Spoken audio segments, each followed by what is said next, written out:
La Nuorese ha ripreso gli allenamenti in vista della difficile trasferta di San Luri contro una formazione in lotta per i play-off. Nei verdiazzurri rimane viva la soddisfazione per la convincente vittoria per 5-1 ottenuta sul Calangianus.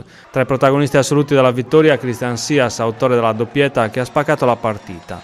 Christian Sias, autore di una doppietta, insomma una vittoria senza discussione. Siete partiti con l'handicap, però poi avete recuperato. Insomma.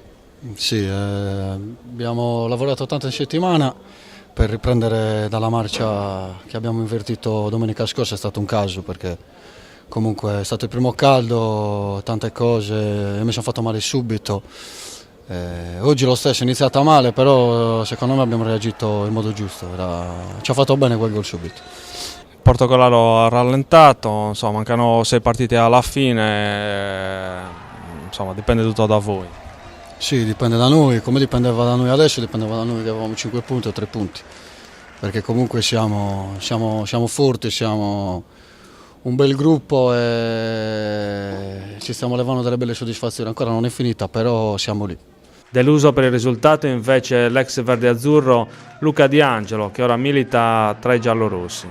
Non c'eravamo con la testa, noi non siamo la squadra che ha giocato oggi, purtroppo siamo una squadra che con la grinta,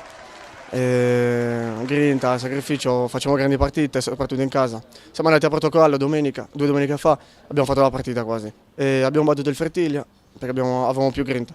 Oggi purtroppo non c'eravamo con la testa e contro le grandi squadre, se non c'è la testa giusta, ogni occasione è gol. Infatti è successo così oggi.